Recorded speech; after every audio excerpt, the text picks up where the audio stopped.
Is God capable of it? For sure. Like, we know he's capable of it, but it's not going to happen.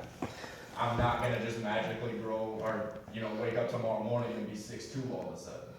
And I can ask for it as much as I want, but that doesn't necessarily mean it's gonna happen, and we're gonna talk a little bit more about why. So, why do we pray if we're not sure what's gonna happen? How many of you know what's gonna happen before you pray? Like, can you predict what the result of that prayer is gonna be? So why do we do it? You have faith. Because you have faith. That's an awesome answer. Who else? Strength? I like it. I like it. Anything else? Get some stuff off of you. Get some stuff off you? Absolutely. It's definitely a good way to relieve some stress, right? Sometimes you need to talk it out. There's no better person to talk to than God. And sometimes it is a one-way conversation. Sometimes you just need to be like, you know what, God? I just need to lay some stuff on you. Even though you already know what's happening, it's going to make me feel better to get it out there and hear my own voice saying what's going on. All right.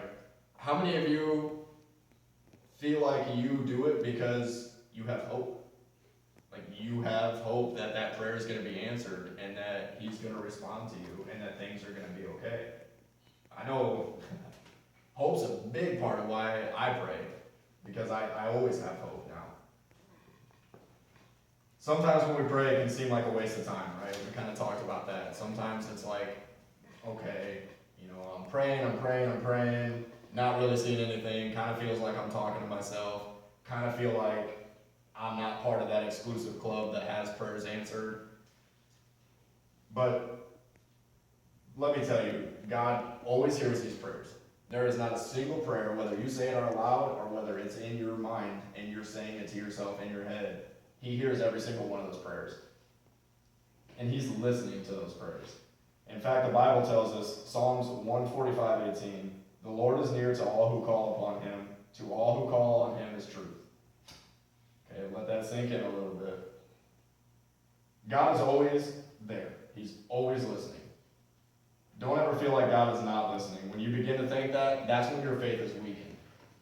Especially for those of you, I'm not speculating what your faith journey is like right now, but if you're pretty new to trying to develop a relationship with Jesus, and you start doubting prayer and whether or not God's listening, that's going to put a huge gap, and it's going to weaken your belief and your strength that you're finding in him. And then that is when the devil's going to attack. Like, for sure what's going to happen then, he sees, how many of you have been in a fight? Okay, it's cool. Like, I've been in a lot of fights, all right? Whether it's verbal, physical, whatever. We've all been in some sort of altercation, right? So what do we do in a fight? Like, I can tell you I know what I did in a fight. I looked for somebody's weakness, and I looked to expose it and exploit it. So I can get it over with pretty quickly, right? Because I'm not trying to, no, just because I can't take a hit, like I don't want to get hit. So that's what the devil's doing, all right? He's seeing your weakness. He's seeing that you're in a moment where you're kind of doubting. You're doubting God. You're doubting his abilities. You're doubting that he's listening to your prayers. So the devil sees that as an opportunity to kill, seek, and destroy. How many of you have heard that Bible verse that's basically the evil one, the devil? That's his whole goal in life, is to kill, seek, and destroy your joy. And that joy that's found through Jesus. He is set to stop you. He wants you to continue to do things that you've done in the past that you're maybe not wanting to do anymore. He wants to do everything he can to tempt you to come away from Jesus. He wants to do the same thing to you. He wants to do the same thing to you, to me, to those two back there. They're not immune from it. They've been Christians for a long time, but you know what? They're not immune from it, because the moment that devil sees that opportunity, he's going to go for it. And when you start seeking Jesus even more, and you become stronger in your relationship with him, he gets really ticked off then, and he tries even harder then. And then sometimes it can start feeling like you're talking to yourself when you're praying.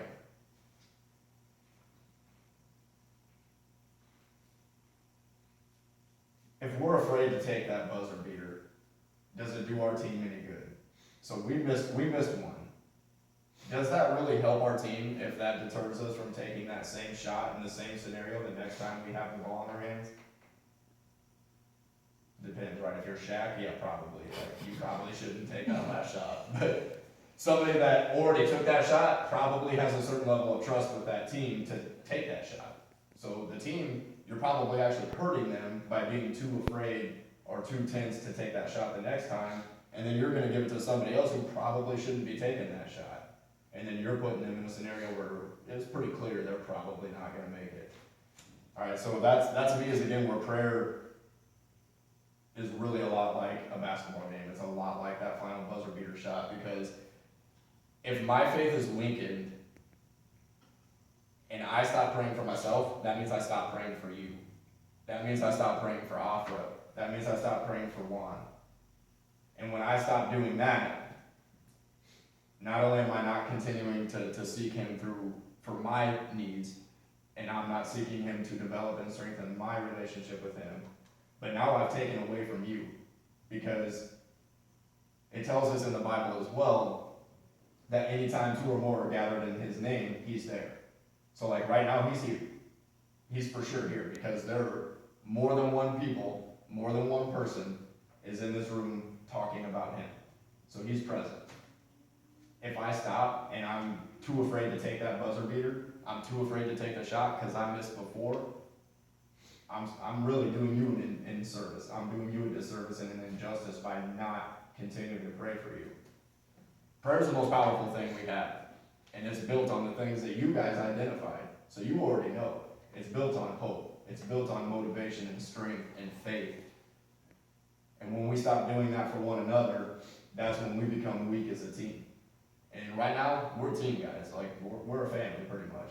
And I'm sorry that y'all are stuck with me, but that's just the way it's going to be for a while, at least till Sheriff Rogers fires me. Fair enough? So until that happens, like, we're a family, and you're stuck with the old bald white guy, so it's all good. No more Nate. What'd you say? I said no more Nate. All right. But here's something I want you to understand even more. Those past misses, those past prayers that weren't answered, there's a reason for those. There's a very real reason for it. And it's so hard to wrap your head around that. And it's so hard to embrace that and rejoice in that and understand that. But there's a real reason why prayers weren't answered. So now we're praying, but the things we're praying about are not happening, and they're not going the way you want it. How many times has that happened? Like, maybe we feel like the prayer was answered, but it wasn't really answered the way we wanted it to be answered. Has that happened to any of you before? It's happened to me tons of times, like probably this week. I can't recall one off the top of my head, but it's pretty frequent.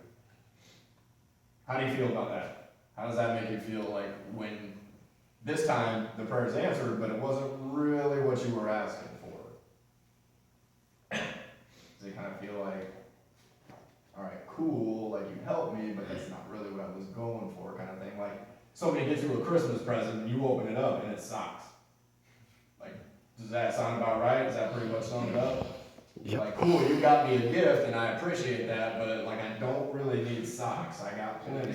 I don't want no clothes. And who gets socks for a present anyway, kind of thing, right? Honestly, like I would kill for some socks for sure. Like I'm gonna put that on my list I'll forever. keep that in mind. She's listening, it's recorded, so. All right. Matthew 7:7. All right, Matthew is a book in the Bible that I absolutely love. It's something that I find so much strength in, and I find so much hope just in the words that are written in that book. So if you're looking for one to start with, or to pick it back up with, or you're looking to find a little bit of strength or some inspiration, definitely check out Matthew, all right? Not the only one, there's some other really good ones. Matthew 7:7 tells us, ask and it will be given you. Seek and you will find. Knock and it will be opened for you.